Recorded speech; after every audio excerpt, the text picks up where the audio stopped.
এখন কিছু মানুষ এলিয়েন খোঁজে না, অন্য গ্রহ থেকে আসছে সিগন্যাল ইত্যাদি না, ও বেটা নিজেই জানে না যে আমরা মানুষরাই তো এই গ্রহের বাসিন্দা না। আল্লাহ পাক এমন মালায়েকা সৃষ্টি করেছেন যার এক ফুৎকারে পুরো মহাবিশ্ব ধ্বংস হয়ে যাবে ইনশাআল্লাহ। এটা হচ্ছে পৃথিবীর সামনের ভবিষ্যৎ। আর আমাদেরকে ওই যে অন্ধকারের পথযাত্রী যারা আলোর সংজ্ঞা শেখায়, ওরা বলে যে না, পৃথিবীর পরে আমরা মঙ্গলে গিয়ে থাকবো, তারপরে অন্য একটা গ্রহে গিয়ে থাকবো, অমুক গ্রহে পানি পাওয়া গেছে ওখানে যাব, মানুষকে রঙিন স্বপ্ন দেখায়।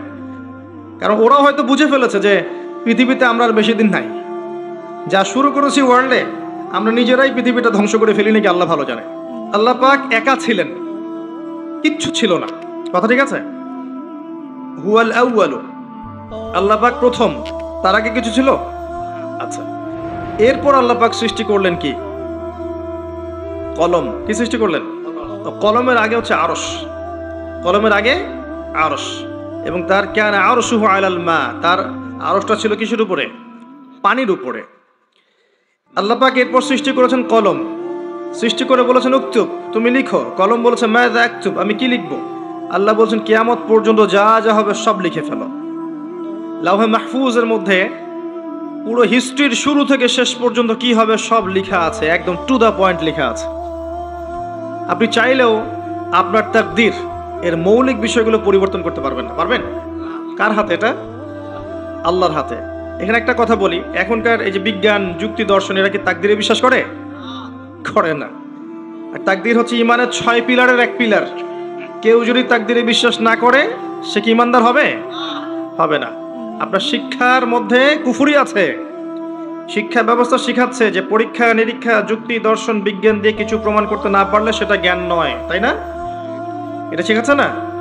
তো আল্লাহকে আপনি ল্যাবে প্রমাণ করতে পারছেন না, মালায়েকা ফেরেশতাদেরকে আপনি ল্যাবে প্রমাণ করতে পারছেন না, তারপরে আসমানি কিতাবগুলো আগেরগুলো আপনি দেখেননি, চাক্ষুষ দেখেননি, নবী রসুলদেরকেও দেখেননি, তাই না?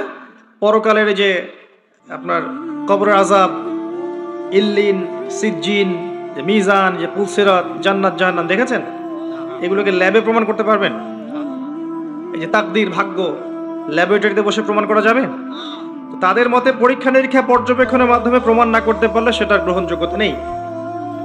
আমাদের ইমানের যে মূলনীতি, এগুলো আল্লাহ, কিতাব, আসমানি কিতাব, রসুলগণ, পরকাল, মালায়েকা, এই যে 6টা পিলার তাকদীর, প্রত্যেকটাই কিন্তু গায়েবে বিশ্বাস, অদৃশ্যে বিশ্বাস। দেখি নাই আল্লাহকে, বিশ্বাস করি, করি না? আর মালায়েকা দেখি নাই, বিশ্বাস করি না? জিনকে দেখেছেন? বিশ্বাস করেন না? রূহ বা আত্মাকে দেখেছেন? বিশ্বাস করেন না? কবরের আযাব, জান্নাত, জাহান্নাম, মিজান, পুলসিরাত, এগুলো বিশ্বাস করেন না? এগুলো যেগুলো আমরা বিশ্বাস করি সেগুলো সব গায়েব না, অদৃশ্য নয়? আলিফ লাম মিম যালিকাল কিতাব লা রাইবা ফি হুদাল লিল মুত্তাকিন আল্লাযীনা ইউমিনুনা বিল গায়ব। এই যে যারা গায়েবের প্রতি বিশ্বাস করে তারাই তো মুত্তাকি, তাই নয় কি? আর এই বইটা মুত্তাকিদের জন্য। তো মুত্তাকি হতে হলে, ইমানদার হতে হলে আমাকে গায়েবে বিশ্বাস করতে হচ্ছে। আর তারা বলছে গায়েবে বিশ্বাস করলে আপনি মৌলবাদী। কথা বুঝতে পারছেন এবার? যেহেতু এগুলো মৌলিক বিষয়, ফান্ডামেন্টাল বিষয়, যেগুলো আপনি পরীক্ষা নিরীক্ষা, যুক্তি, দর্শন দিয়ে প্রমাণ করতে পারছেন না, তারপরেও বিশ্বাস করছেন, তাহলে আপনি একজন মৌলবাদী তাদের মতে। এই হলো একটা সংজ্ঞা ওদের। আর আমরা বলছি যে আমরা যতক্ষণ পর্যন্ত এই 6টা পিলারে বিশ্বাস করছি না ততক্ষণ মুমিনই হতে পারছি না, মুসলিমও হতে পারছি না। মুত্তাকি, মুহসিন হওয়া তো অনেক দূরের কথা। তাই একজন ফান্ডামেন্টালিস্ট না হলে আমি পরিপূর্ণ মুসলিমই হতে পারবো না। তাই প্রত্যেকটা মুসলিমকে মৌলবাদী হতেই হচ্ছে, তাই নয় কি? তো এই শব্দটা ভালো না খারাপ? ভালো শব্দ, ভালো শব্দ অবশ্যই। কারণ ফান্ডামেন্টাল বিষয়গুলোতে বিশ্বাস না করলে আমি তো মুসলিমই হতে পারবো না। তাদের বিষয়গুলো একটা সমস্যায় ভোগে, সেটা হচ্ছে যে জ্ঞান আল্লাহর পক্ষ থেকে এসেছে এটা তারা বিশ্বাস করতে চায় না। জ্ঞান যে আল্লাহর পক্ষ থেকে এসেছে এটা তারা বিশ্বাস করতে চায় না। আমরা কোরআনে দেখছি আল্লাহ পাক বলছেন ওয়াআল্লামা আদামাল আসমাআ কুল্লাহা, আর আল্লাহ পাক আদম আলাইহিস সালামকে সমস্ত নাম শিক্ষা দিয়েছেন। আদম আলাইহিস সালাম জানতেন না? জানতেন? জানতেন না। ওয়াআল্লামাল ইনসানা মা লাম ইয়ালাম, মানুষকে সেই জ্ঞান শিক্ষা দিয়েছেন যা মানুষ জানতো না। আদম, তুমি বলে দাও নামগুলো কি? তিনি বলে দিলেন। মালায়েকাদেরকে বললেন বলো নামগুলো কি, তিনি বলতে পারলেন না, তারা বলতে পারলেন না। লা ইলমা লানা ইল্লা মা আল্লামতানা, আমাদের সেই জ্ঞান নাই, যতটুকু আপনি শিখিয়েছেন অতটুকু জানি। তার মানে বুঝতে পারলাম জ্ঞান কার কাছ থেকে আসে। সূরা কাহফ পড়েন 29 নম্বর আয়াতে আল্লাহ পাক বলেছেন ওয়াকুলিল হাক্কু মির রাব্বিকুম, হক সত্য মিথ্যার মানদণ্ড কার পক্ষ থেকে আসে। ফালা তাকুনান্না মিনাল মুমতারিন, সূরা বাকারায় আছে, সন্দেহবাদীদের অন্তর্ভুক্ত হয়ো না। আল হাক্কু মির রাব্বিক, তো আমাদের সংজ্ঞা হচ্ছে জ্ঞান সত্য মিথ্যার মানদণ্ড, ন্যায় অন্যায়ের মানদণ্ড, ভালো মন্দের মানদণ্ড কার পক্ষ থেকে আসে? আল্লাহর পক্ষ থেকে আসে। এটা অবনত চিত্তে বিনা যুক্তি, বিনা তর্ক, বিনা বিজ্ঞানে মেনে নেওয়ার নামই হচ্ছে ইসলাম। এখানে যুক্তি বিজ্ঞান দর্শন পরের সাবজেক্ট, আগে আত্মসমর্পণ, তার নাম ইসলাম। ইয ক্বালা লাহু রাব্বুহু আসলিম, যখন ইব্রাহিমকে তার রব বলেছিলেন, যখনই বলেছেন আত্মসমর্পণ করো, ক্বালা আসলামতু লিরাব্বিল আলামিন, তিনি সাথে সাথে বলেছেন আমি এই জগৎ সমূহের রবের কাছে আত্মসমর্পণ করলাম। ইব্রাহিম তোমার সন্তান এবং স্ত্রীকে রেখে আসো ওই মরুভূমিতে। ইব্রাহিম আলাইহিস সালাম বললেন না, কি জন্য রেখে আসবো, এটা তো সাইন্টিফিক না, কোন যুক্তিতে কোন দর্শনে রেখে আসবো, ওখানে পানি নাই মানুষ নাই, কি জন্য রেখে আসবো। ওই যে ইবলিস যেমন বলেছিল আমি কেন সেজদা করব, ও তো মাটির আমি তো আগুনের, ইব্রাহিম এটা বলেছেন? ইয ক্বালা লাহু রাব্বুহু আসলিম, আত্মসমর্পণ করো, বলেছেন আসলাম, তো আমি আত্মসমর্পণ করলাম, এর নাম ইসলাম। আমি কি ইসলাম বোঝাতে পারছি ভাই? হ্যাঁ, এরপরে আসেন ইসলামের প্রত্যেকটা বিষয় আপনি এগুলো দিয়ে প্রমাণ করতে পারবেন, কিন্তু সেই জ্ঞান আপনার থাকতে হবে, ওই যুক্তি, ওই বিজ্ঞান, ওই দর্শনের জ্ঞান আপনার থাকতে হবে। কিন্তু ওই সব মানুষকে আল্লাহ পাক সেই জ্ঞান দেননি, সব মানুষকে আল্লাহ পাক সেই জ্ঞান দেননি। প্রত্যেকটা বিষয়, ইসলামের প্রতিটা বিষয়, রূহ, আপনার যে কবরের আযাব, জান্নাত জাহান্নাম, মিজান পুলসিরাত, সবকিছুই জ্ঞানের আওতায় আনা সম্ভব, কিন্তু আল্লাহ পাক সেই জ্ঞান মানুষকে দেননি পৃথিবীতে। দিলে তো আর পরীক্ষা থাকতো না। কি জন্য এসেছেন এখানে? পরীক্ষা। মানে সব যদি চোখে দেখেন, আল্লাহকে চোখে দেখছেন, কে না নামাজ পড়বে, তাই না? এমন কেউ আছে নামাজ পড়তো না? এটাই তো পরীক্ষা, আল্লাহকে দেখবেন না তারপরেও আপনাকে নামাজ পড়তে হবে। কবর তো দেখেননি আযাব কেমন হয়, তারপরে ভয় রাখতে হবে, হ্যাঁ কবরের আযাব আছে। মিজান দেখিনি, পুলসিরাত দেখি নাই, পুলসিরাত পার হতে হবে, ভয় রাখতে হবে। দেখলে তো অবশ্যই আমল করতেন। লিনাবলুয়াকুম আইয়ুকুম আহসানু আমালা, এইজন্যই তো সৃষ্টি করেছেন আল্লাহ পাক। এটাই হচ্ছে টেস্ট, যেটা ওই পশ্চিমা দর্শন এবং ওদের অনুসারীরা বুঝতে পারে নাই। এখানে ইসলামের মূলনীতি হচ্ছে এই যে আমরা গায়েবে বিশ্বাস করি, না করা পর্যন্ত আমরা মুসলিম হতে পারছি না। আল্লাহ পাক এবার আদম এবং হাওয়া আলাইহিস সালামকে সৃষ্টি করে জান্নাতে রেখে পরীক্ষা নিয়ে দুনিয়াতে পাঠিয়েছেন। দুনিয়াতে পাঠিয়ে আল্লাহ পাক একটা মূলনীতি দিয়েছেন, এটা ভালো করে বোঝেন। আল্লাহ পাক মূলনীতি দিয়ে পাঠিয়েছেন। সূরা বাকারা আয়াত নাম্বার 38 39, কুল নাহবিতু মিনহা জামিআ, আল্লাহ পাক বলছেন তোমরা এখন পৃথিবীতে নেমে যাও। কে কে নেমে যাবে? আদম, হাওয়া আলাইহিস সালাম, ইবলিস, তোমরা নেমে যাও। ফাইম্মা ইয়াতিয়ান্নাকুম মিন্নি হুদান, তোমাদের কাছে আমার পক্ষ থেকে হেদায়েত আসবে। মানে প্রত্যেক যুগে যুগে আমার পক্ষ থেকে হেদায়েত, মানে আসমানি কিতাব, নবী রাসূলগণ আসবে। ফামান তাবিআ হুদায়া, যারা আমার হেদায়েতকে মেনে চলবে, ফালা খাউফুন আলাইহিম ওয়ালা হুম ইয়াহজানুন, তাদের কোনো ভয় নাই, কোনো দুশ্চিন্তাও নাই। এই দুনিয়ার জীবনে হায়াত দেওয়া হবে 100 200 300 500 1000 বছর। আগে তো ছিল 1000 বছর, এখন না হয় আমাদের 100 কম গড়াইও আর কি। তো এই সময়টুকুতে তোমাদের কাছে হেদায়েত আসবে, আসমানি কিতাব আসবে, নবী রাসূলগণ আসবেন। যদি নবী রাসূল না থাকেন, উলামায়ে কেরামের মুখ থেকে হক শুনবে, আল্লাহ কিতাব থাকবে, হেদায়েত পৌঁছে যাবে। এরপর ফামান তাবিআ হুদায়া, যারা আমার হেদায়েতকে মেনে চলবে, ফালা খাউফুন আলাইহিম ওয়ালা হুম ইয়াহজানুন, কোনো টেনশন নাই, কোনো দুশ্চিন্তা নাই, আবার সেই জান্নাতে ফিরে আসবে ইনশাআল্লাহ যেখান থেকে চলে গেছো। ঠিক আছে? এখানে একটা কথা মনে পড়লো, বলে দেই। এখন কিছু মানুষ এলিয়েন খোঁজে না, অন্য গ্রহ থেকে আসছে সিগন্যাল ইত্যাদি, না? ও বেটা নিজেই জানে না যে আমরা মানুষরাই তো এই গ্রহের বাসিন্দা না, তাই না? আমরা তো এই গ্রহের বাসিন্দা ছিলাম না, ছিলাম। আমাদের পিতা ছিলেন, মা ছিলেন জান্নাতে, অন্য জায়গা থেকে আমরা এই পৃথিবীতে এসেছি, তাই নয় কি? আর ওদের ফিলোসফি হচ্ছে মানুষ বাদর থেকে হয়েছে, নাউজুবিল্লাহ। হ্যাঁ, তারা হতে পারে বাদর থেকে মানুষ, আমরা হইনি। বরং কোরআনে আল্লাহ পাক উল্টা কথা বলেছেন, সূরা আরাফের মধ্যে সম্ভবত আছে। ওই যে শনিবারের ঘটনা, শনিবারে মাছ ধরার ঘটনা মনে আছে? শনিবার আল্লাহ পাক মাছ ধরতে নিষেধ করলেন, কিছু মানুষ মাছ ধরলো না কিন্তু টেকনিক খাটালো, মাছগুলোকে আটকে রাখলো। এই অপরাধের কারণে আল্লাহ পাক কি করেছেন? ওদেরকে বানর বানিয়ে দিয়েছেন। তাহলে মানুষ থেকে বানর হয়েছে প্রমাণ আছে, বাদর থেকে মানুষের কোনো প্রমাণ নাই। এখনকার ডারউইনের তত্ত্ব আপনারা হজম করছেন, লিখছেন পরীক্ষার খাতায়, মাশাআল্লাহ। এগুলো কুফরি মতবাদ। কি মতবাদ? যখন আপনি এটা বিশ্বাস করছেন তাহলে আপনি আদম আলাইহিস সালামের অস্তিত্বকে অস্বীকার করছেন, তাই নয় কি? যদি আপনি বিশ্বাস করেন যে আসলে এই বাদর থেকে মানুষ হয়েছে, তাহলে আদম আলাইহিস সালাম কি, তাকে কি আল্লাহ কি থেকে সৃষ্টি করেছেন? অন্য কোনো প্রাণী থেকে? কখনোই না। তাকে আল্লাহ পাক নিজের হাতে আল্লাহ পাক মাটি থেকে, কাদা মাটি থেকে সৃষ্টি করেছেন। আল্লাহ পাক বলেননি মিনহা খালাকনাকুম ওয়া ফিহা নুঈদুকুম, বলেননি ওয়া মিনহা নুখরিজুকুম তারাতান উখরা, তোমাদেরকে এই মাটি থেকে সৃষ্টি করেছি, আবার সেখানেই ফিরিয়ে নিব, এখান থেকে আবার পুনরুত্থিত করব, তাই না? যেভাবে প্রথমবার করেছিলাম।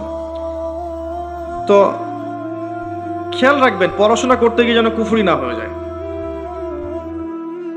তো এই একটা আয়াত আল্লাহ পাক বললেন তোমরা নেমে যাও, কিন্তু হেদায়েত আসবে, যারা হেদায়েত মেনে চলবে তারা আবার জান্নাতে ফিরে আসবে। তারপর আরেকটা আয়াত আছে 39, আল্লাহ পাক বলছেন ওয়াল্লাযীনা কাফারু, তবে যারা কুফরি করবে, ওয়া কাযযাবু বিআয়াতিনা, এবং আমার আয়াতগুলোকে মিথ্যা প্রতিপন্ন করবে, কাযযাবু মিথ্যা প্রতিপন্ন করবে, ফাউলাইকা আসহাবুন নার, তারা চিরস্থায়ী, তারা জাহান্নামের অধিবাসী হবে, হুম ফিহা খালিদুন, তারা সেখানে চিরস্থায়ী থাকবে। এটা কি জীবন দর্শন না? সহজ সরল জীবন দর্শন।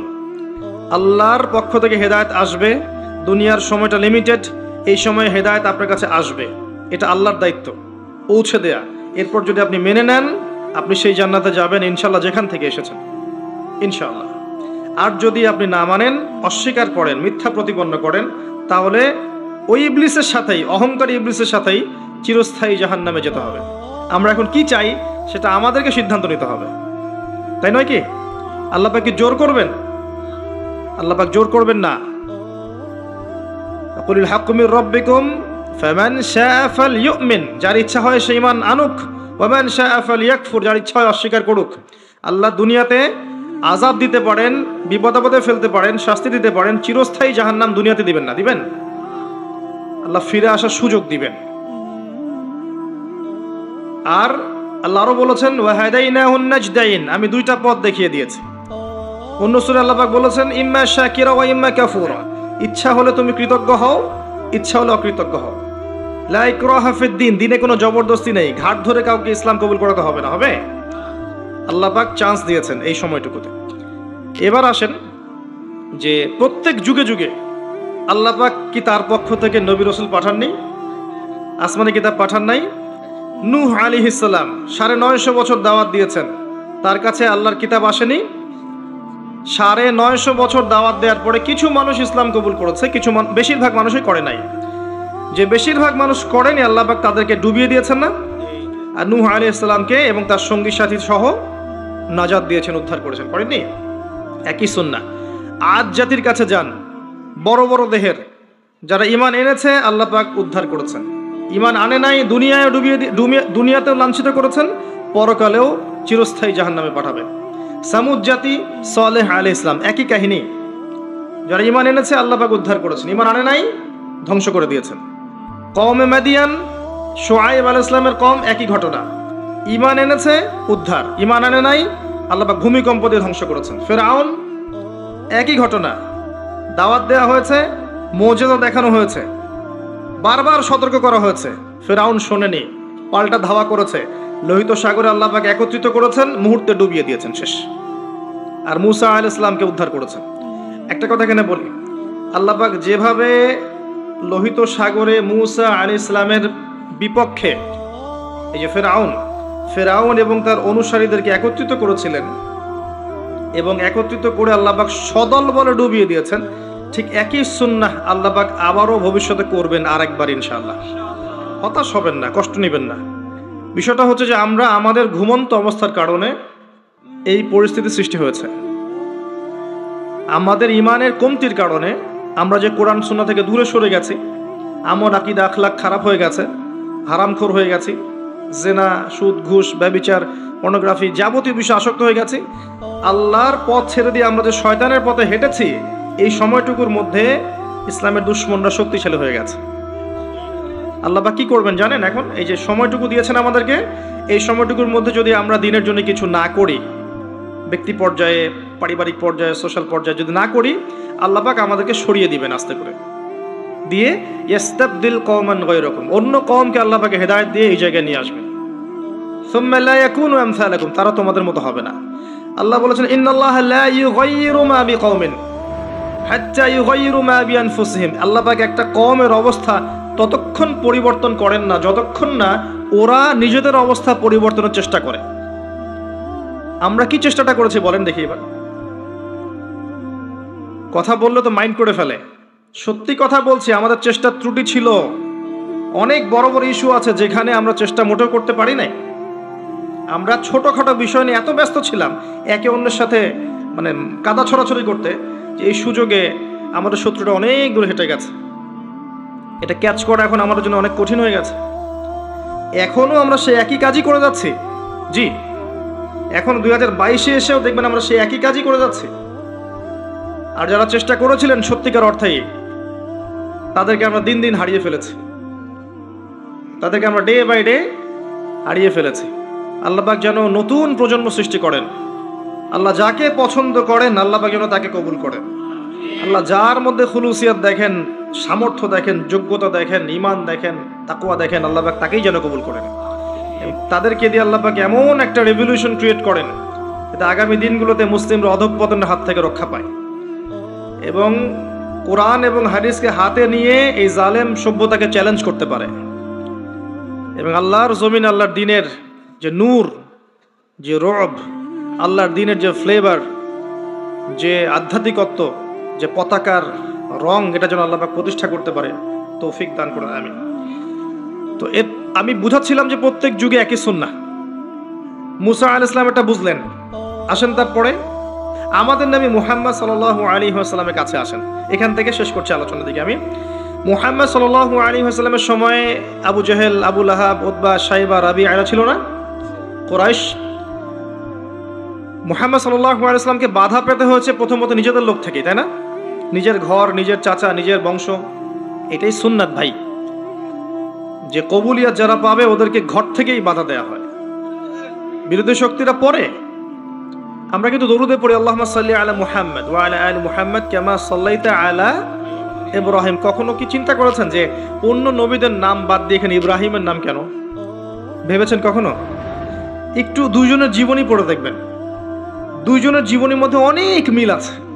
এমনকি আমাদের নবীজি বলেছেন সাল্লাল্লাহু আলাইহি ওয়াসাল্লাম, মেরাজের রাতে আমি যখন আল্লাহর সাথে দিদার সাক্ষাতে গিয়েছিলাম, তখন আমি দেখেছি ইব্রাহিম আলাইহিস সালামকে, এবং আমার চেহারা ঠিক তার মতোই, তার চেহারা আমার মতোই, চেহারাতেও মিল আছে। ইসলামের ছেলে ইসমাইল আলাইহিস সালামের বংশ হচ্ছে আমাদের নবী মুহাম্মদ সাল্লাল্লাহু আলাইহি ওয়াসাল্লাম। দুজনের জীবনী পড়ে দেখবেন, দুজনের জীবনীর মধ্যে প্রচুর মিল। নবী মুহাম্মদ সাল্লাল্লাহু আলাইহি ওয়াসাল্লামকে পরিবার থেকে বাধা পেতে হয়েছে, ইব্রাহিম আলাইহিস সালামকেও পেতে হয়েছে। নবী সাল্লাল্লাহু আলাইহি ওয়াসাল্লামকে ধর্ম নেতারা বাধা দিয়েছেন, ইব্রাহিম আলাইহিস সালামকেও দিয়েছেন।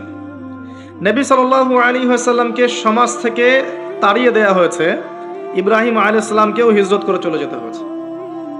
নবী সাল্লাল্লাহু আলাইহি ওয়াসাল্লাম ওই যে মূর্তি ভাঙার মানুষ, তাই না? মক্কা বিজয়ের সময় সব ভেঙে ফেলেছিলেন না?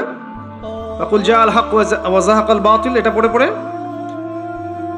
সেই প্রেক্ষাপটে ভেঙেছেন। তারপর তার মানে আপনারা আবার অমুসলিমদের মূর্তি ভাঙতে যায় না, ওইটা সেই প্রেক্ষাপট নয়। তিনি মক্কা বিজয় করেছেন, ইসলামী স্টেট কায়েম করেছেন। ইসলামী স্টেট কায়েম করার পর তিনি তার লিডার, আমির হিসেবে তার ডিসিশন তিনি নিতেই পারেন, এটা তার রাইটস আর আছে। এটা এখানে আপনি খাটাতে পারবেন না, কারণ এটা সেকুলার স্টেট। এখানে কোনো অমুসলিমের অধিকার হস্তক্ষেপ করতে পারবেন না, তারা তার মতো ধর্ম পালন করবে। ইব্রাহিম এর জীবনে গিয়ে দেখেন, তিনিও কিন্তু ওই যে মূর্তি ভেঙে দিয়েছে। মানে অনেক মিল আছে, আপনি খেয়াল করে দেখবেন জীবনের প্রতিটা ক্ষেত্রেই ইব্রাহিম এবং মুহাম্মদ সাল্লাল্লাহু আলাইহি ওয়াসাল্লামের প্রচুর মিল আছে। হয়তো বা এই কারণে, আল্লাহ ভালো জানেন, হয়তো বা এই কারণে এখানে নামের মধ্যে পাশাপাশি রাখা হয়েছে। আল্লাহু আ'লাম বিস-সাওয়াব, আল্লাহ পাক ভালো জানেন। এটা অন্য একজন আলেমের ব্যাখ্যা, আমি আমার মুখ দিয়ে করলাম। তো নবী মুহাম্মদ সাল্লাল্লাহু আলাইহি ওয়াসাল্লামের জীবনের দিকে তাকান, দেখেন তাকে এই যে আবু জেহেল, আবু লাহাব, উতবা, সাহেবা কেউ মেনে নেয়নি। তাকে সমাজে নির্যাতন সহ্য করতে হয়েছে, গালি মন্দ খেতে হয়েছে, হত্যার চেষ্টা করা হয়েছে, দেশ ত্যাগ করে অন্য জায়গায় হিজরত করতে হয়েছে। কিন্তু আল্লাহ রাব্বুল আলামিন তাকে এবং তার অনুসারীদেরকে কিয়ামত পর্যন্ত কিন্তু চিরঞ্জীব করে রেখেছেন, রাখেন নাই? পক্ষান্তরে তার বিরোধিতা যারা করেছিলেন তাদের কাউকে কি আল্লাহ পাক অস্তিত্ব রেখেছেন? একই সুন্নাত। আমাদের নবী সাল্লাল্লাহু আলাইহি ওয়াসাল্লাম যেই যুগে বাস করতেন, শোনেন, সেই যুগের মধ্যে শিরক ছিল। কি ছিল? শিরক ছিল,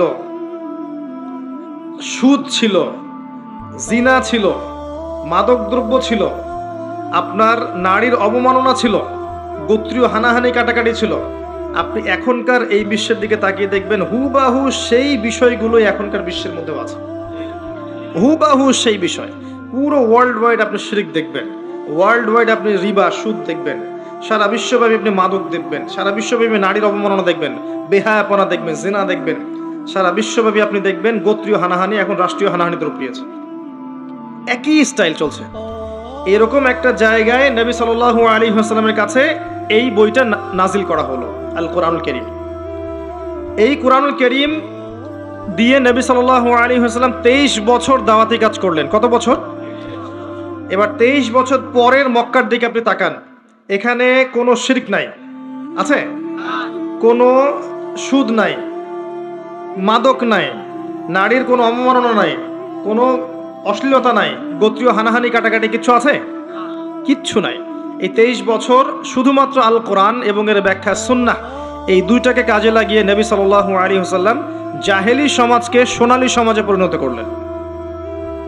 এই এখন আমাকে বলেন, সেই আল্লাহ কি এখন নাই? সেই কিতাব নাই?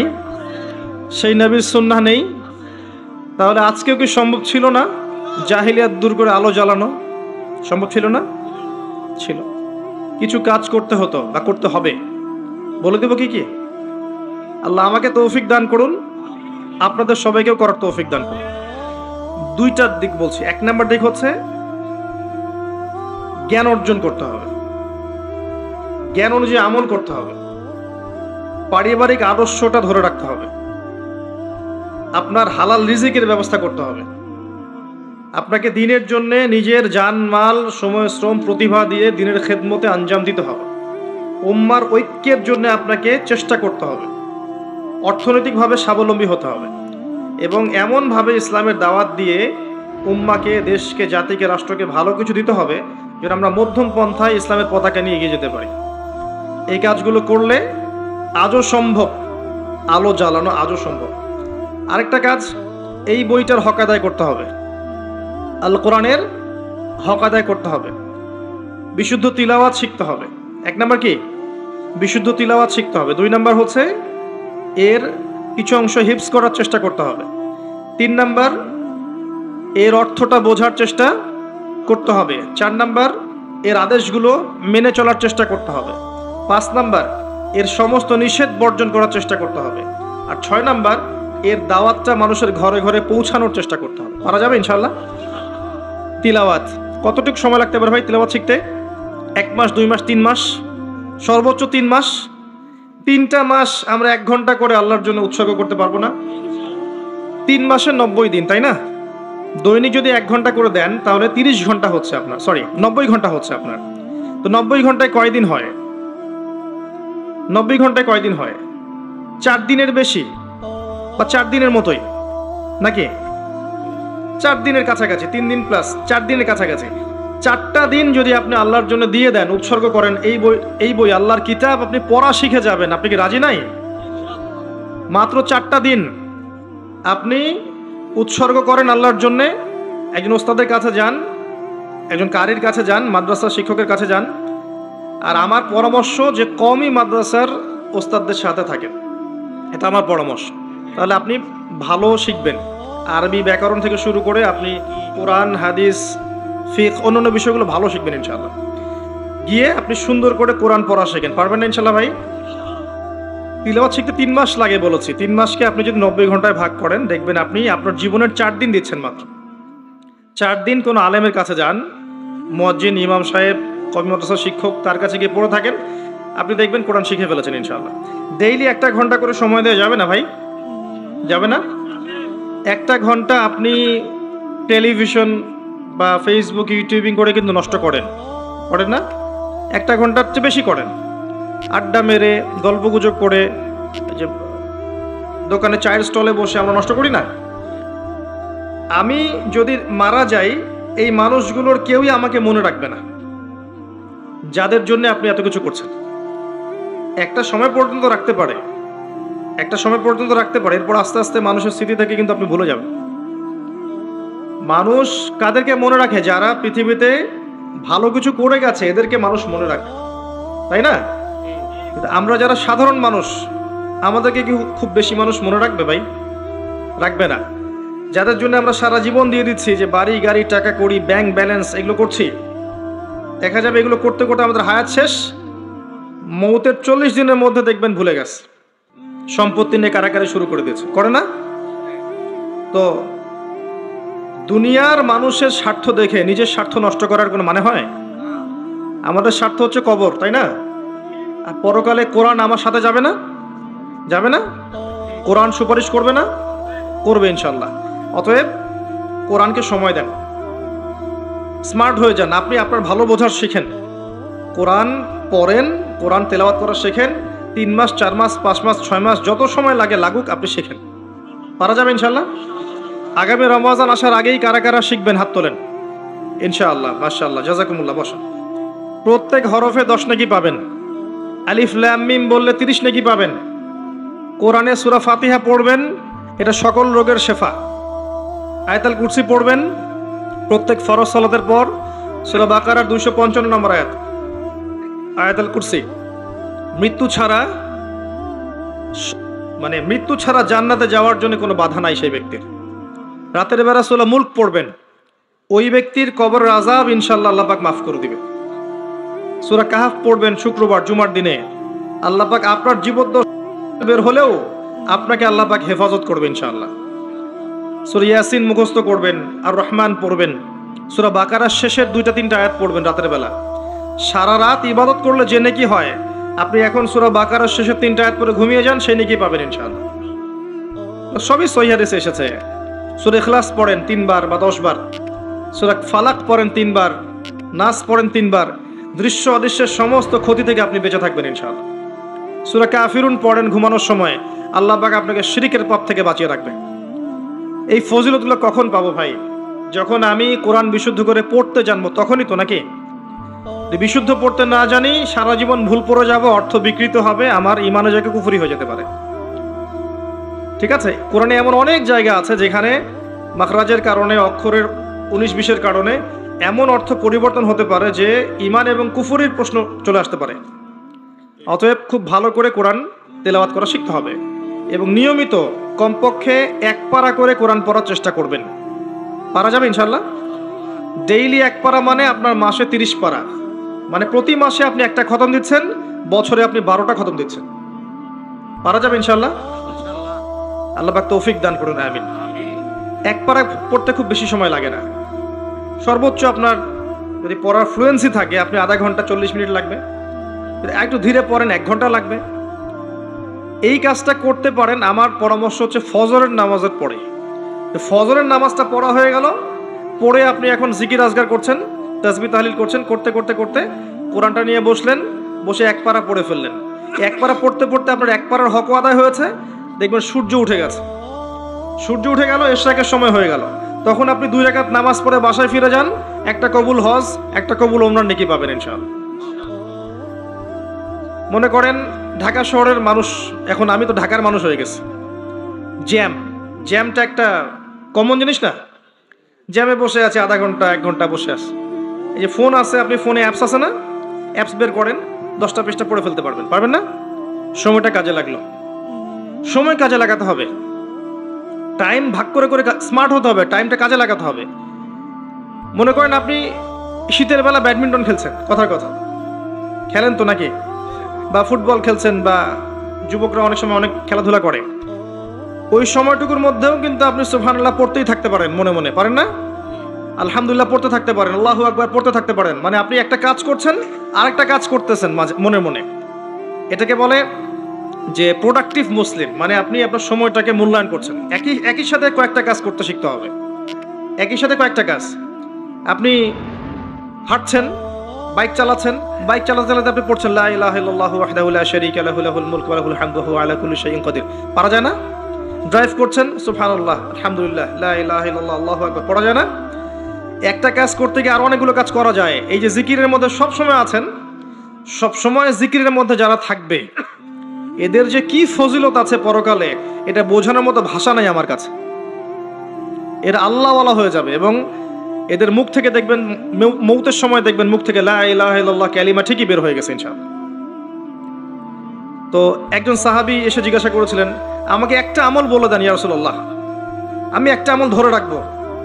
তিনি বললেন, তোমার জিহ্বাকে সবসময় আল্লাহর জিকিরে সিক্ত করে রাখো। তো একটা কাজ করতে গিয়ে অনেক জিকির করা যায়, আমি এটা বলতে গিয়ে আসলাম সময়কে কাজে লাগান। এক পারা করে পড়া সম্ভব প্রতিদিন? সম্ভব না? আল্লাহ পাক সবাইকে তৌফিক দান করুন, সবার আগে আমাকে তৌফিক দান করুন, আমিন। অর্থ বোঝেন আর নাই বোঝেন, তেলাওয়াত করেন, কারণ সবাই অর্থ বুঝতে পারবে না, এটা সবার পক্ষে সম্ভব নয়। কিন্তু অর্থ বোঝেন আর নাই বোঝেন, আপনাকে তেলাওয়াতটা শিখতে হবে এবং করতে হবে নিয়মিত এক পারা করে। যারা গবেষণা করতে চায় কোরআন, গবেষণার প্রথম শর্ত হচ্ছে আগে নিয়মিত তেলাওয়াত করা। নিয়মিত তেলাওয়াত করতে করতে করতে করতে আয়াতগুলো পরিচিত হয়ে যাবে আপনার কাছে। আয়াতগুলো যখন পরিচিত হবে তখন দেখবেন আপনার পড়তে কম সময় লাগছে এবং খুব দ্রুত আপনি ফজিলতপূর্ণ আয়াতগুলো, সূরাগুলো পড়তে পারছেন। আর বিশ্বাস করেন, কোরআন তেলাওয়াত করার পরে যদি আপনি জেনারেল সাবজেক্টগুলো পড়তে বসেন, সায়েন্সের, আর্টসের, কমার্সের, আপনার মেমোরি শার্প হবে ইনশাআল্লাহ। আপনার পড়ায় কোনো ক্ষতি হবে না। গার্ডিয়ানরা মনে করে যে কোরআন 1 ঘন্টা পড়লে মনে হয় আমার ছেলে পিছায় পড়বে, জি না, বরং তার মেমোরি আরও শার্প হবে। এবং যে যত বেশি কোরআন তেলাওয়াত করে তার মাথায় মানসিক চাপ নেওয়ার ক্ষমতা অত বাড়তে থাকে। মাথায় আপনি বেশি কোরআন পড়তে থাকেন, আপনি একসাথে মাথায় অনেক চাপ নিতে পারবেন। এটা খেয়াল করে দেখবেন, পড়া শুরু করেন, দেখবেন আপনি মাথায় অনেক চাপ নিতে পারছেন, মানসিকভাবে সুস্থ আছেন এবং ফ্রেশ আছেন।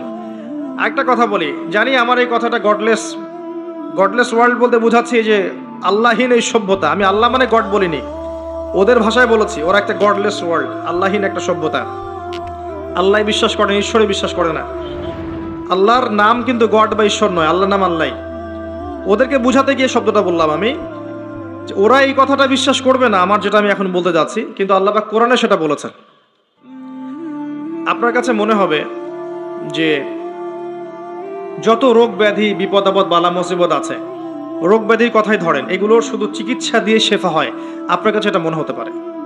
যে কোরআনে আল্লাহ পাক বলেছেন কোরআনও শেফা।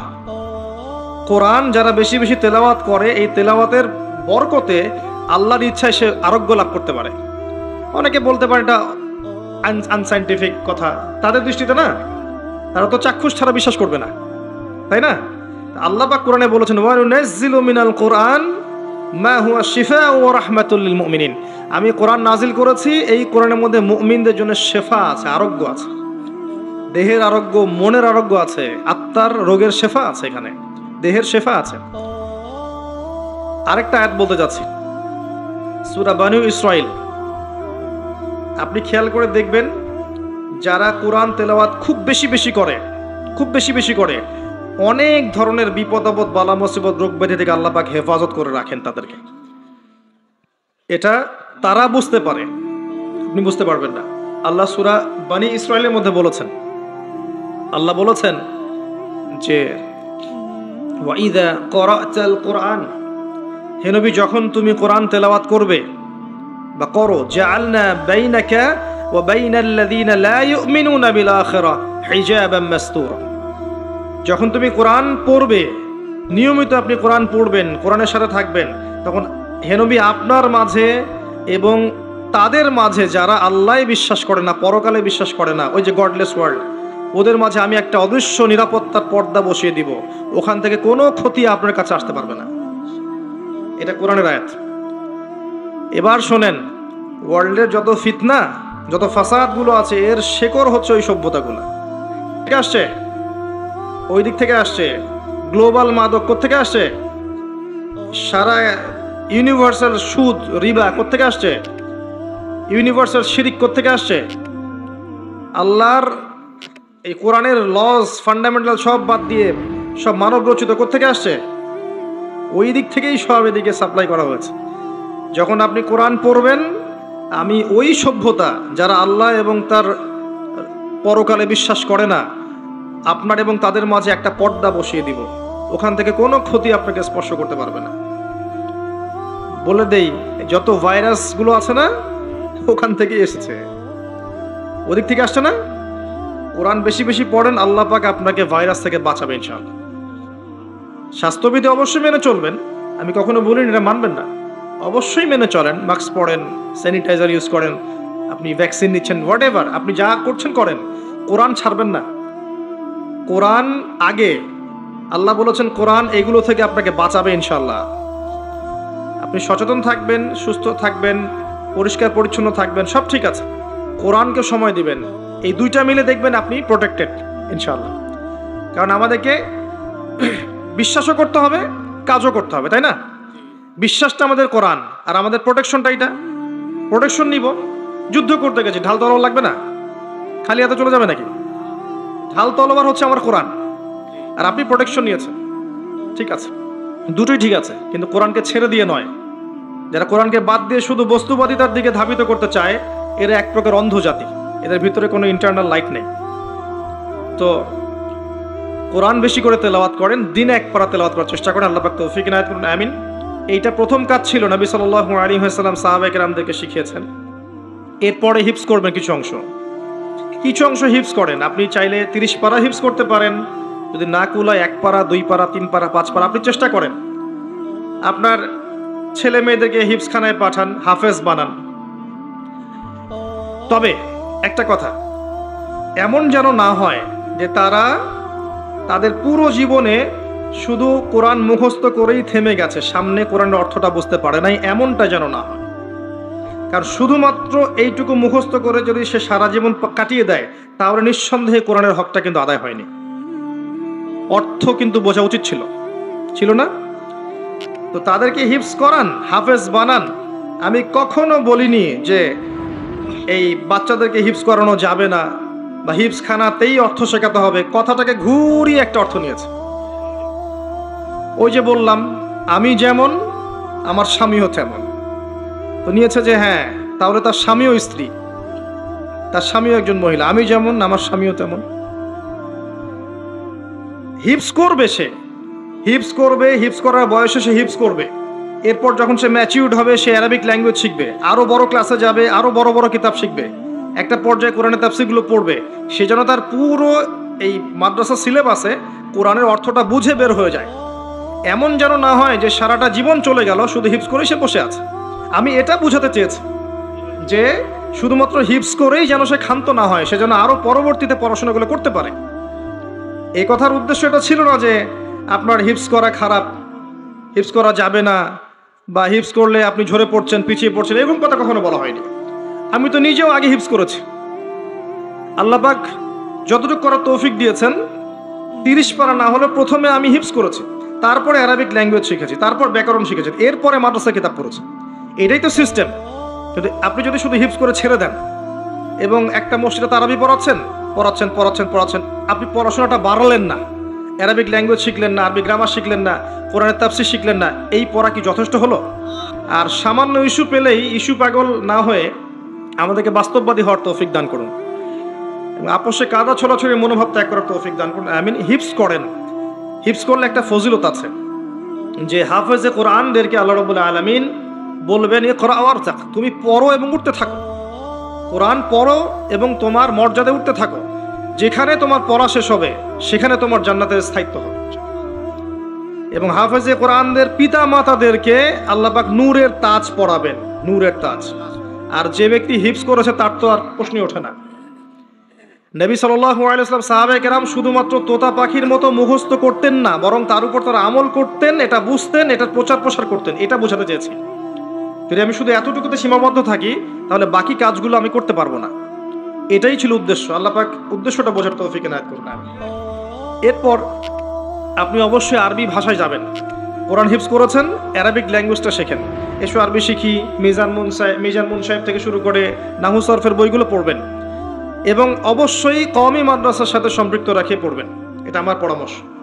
যে মাদ্রাসাতেই অ্যারাবিক ভালো পড়ানো হয় সেখানেই যান। তবে কওমি মাদ্রাসার যে কাঠামোটা আছে দীর্ঘদিন থেকে বাংলাদেশে প্রতিষ্ঠিত, এই প্যাটার্নটা অনেক বেশি ডেভেলপড এবং অনেক বেশি অ্যারাবিকের ক্ষেত্রে মানে প্রোগ্রেসিভ, তারা এগিয়ে গেছে অনেক।